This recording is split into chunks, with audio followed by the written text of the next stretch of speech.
ఎంత త్యాగం చేశావు బాబు. ఇది నా బాధ్యత గాని త్యాగం కాదు నాన్న. కన్న తండ్రి ఆరోగ్యం కాపాడలేని బిడ్డ బ్రతికెందుకు నాన్న?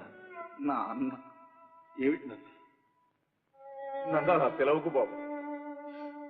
అలా పిలిపించుకునే అర్హత నాకు లేదు.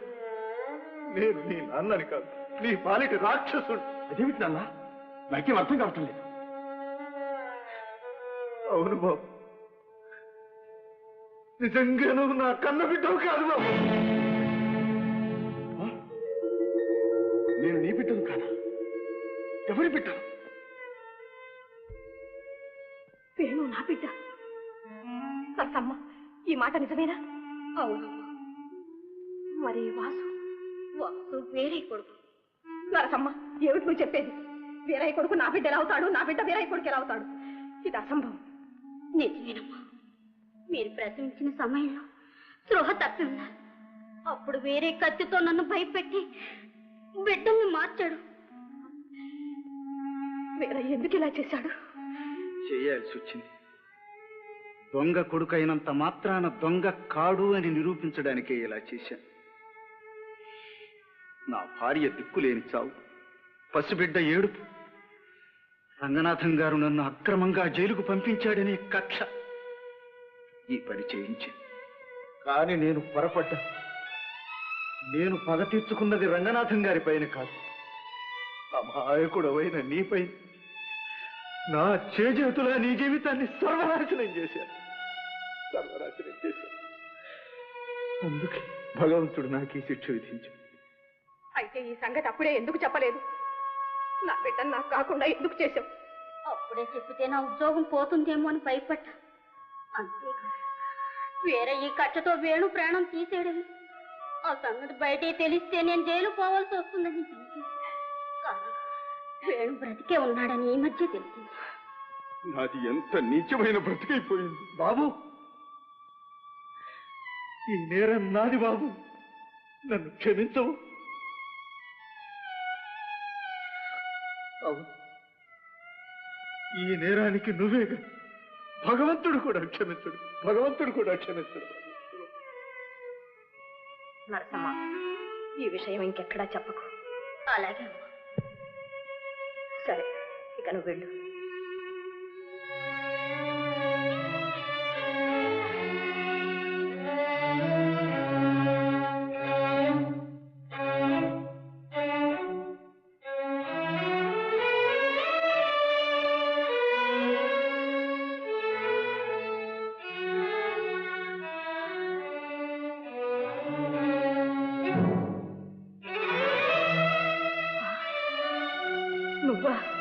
అవునమ్మా, నేనే వాసుని.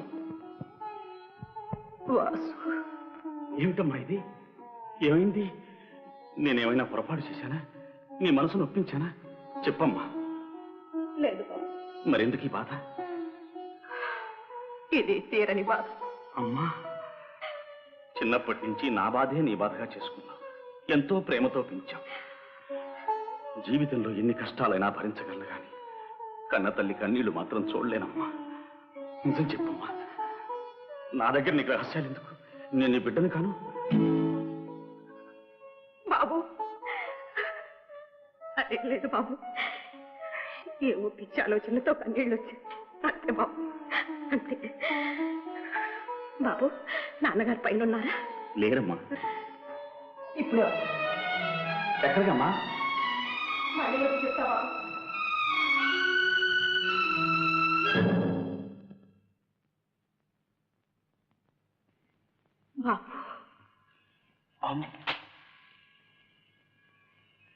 శాంతమ్మ గారు, ఇలా వచ్చారేమండి?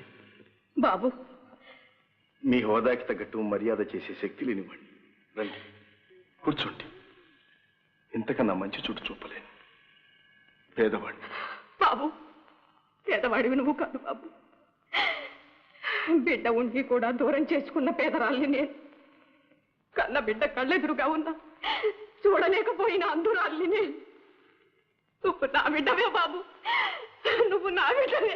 అమ్మా, బాబు, బాబు, అమ్మా, బాబు. నిజం నీకు కూడా తెలిసిందా అమ్మా? తెలిసింది నాయన.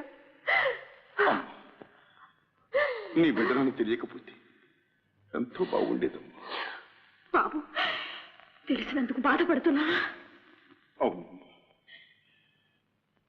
అన్నపూర్ణ లాంటి అమ్మ ఉండి కూడా ఆకలితో కుమిలిపోయాను.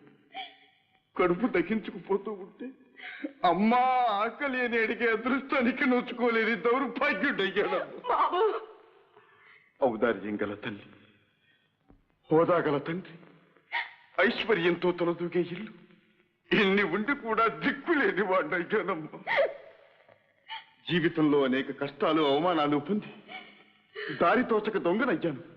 అందరి చేత అసహించుకోబడ్డానమ్మా. బాబు, ఇంకా ఈ మాటలతో నా గుండెల్ని కోసం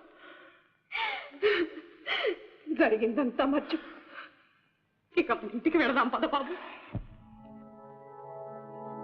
నేను రాలేనమ్మా. అలా అనకు బాబు, ఇప్పుడే వెళ్ళిపోదాం. వద్దమ్మా, వద్దు, నన్ను నిర్బంధించవద్దమ్మా. బాబు, అవునమ్మా, నువ్వే ఆలోచించు. నీ బిడ్డగా నీ ఇంట్లో అడుగుపెట్టే యోగ్యత నాకు లేదమ్మా. తల్లిదండ్రులకు పేరు ప్రతిష్టలు తెచ్చేవాడి నిజమైన బిడ్డమ్మా. నేను వస్తువు నా వెంట తెచ్చేది ఏమిటి? అప్రతిష్ట, అవమానం, కళంకం, అంతేగా అమ్మా. వద్దు బాబు, అలా అనదు. నువ్వు లోకం దృష్టిలో ఏమైనా కావచ్చు, కన్న తల్లి దృష్టిలో ఎప్పుడూ బిడ్డే నాయన. ఇలా చూడు బాబు, నువ్వు నా బిడ్డవని తెలియని రోజుల్లో నీ బాధలు నేను పంచుకోలేకపోయాను. నిజం తెలిసి ఇంకా నిన్ను దూరం చేసుకోమంటావా? జీవితాంతం పుత్రశోకంతో కుమిలి కుమిలి చావమంటావా? అమ్మా, అంతేనా బాబు? అంతే. అమ్మా, అమ్మా, అది కాదమ్మా, నన్ను అర్థం చేసుకోమ్మా. నా కన్న తల్లిని నలుగురు గజ దొంగ తల్లి అని అంటూ ఉంటే నేను సహించలేనమ్మా. బాబు, అమ్మా, నాన్నగారెంత పట్టుదల గల మనిషి నాకు తెలుసు. వారు నన్ను కన్నబిడ్డగా అంగీకరిస్తారా, ఆదరిస్తారా? నేను మంచి మనిషిగా మారానని తెలిసి కూడా సుశీలని నన్ను కఠినంగా వేరు చేయాలని ప్రయత్నించాను. అటువంటి తండ్రికి నేను బిడ్డలని తెలిసినప్పుడు వారు ఏం చేస్తారో నాకు తెలుసు. ఈ అవమానం భరించలేక ఏ అఘాయిత్యానికో తలపడతారు. బాబు, నువ్వు పొరపడుతున్నావు. ఏ తండ్రి తెలిసి కన్న బిడ్డను దూరం చేసుకోలేడు. నేను చెప్తాను బాబు, మీ నాన్న తప్పకుండా అంగీకరిస్తారు. నీకు సుశీలనిచ్చి పెళ్లి చేస్తారు బాబు.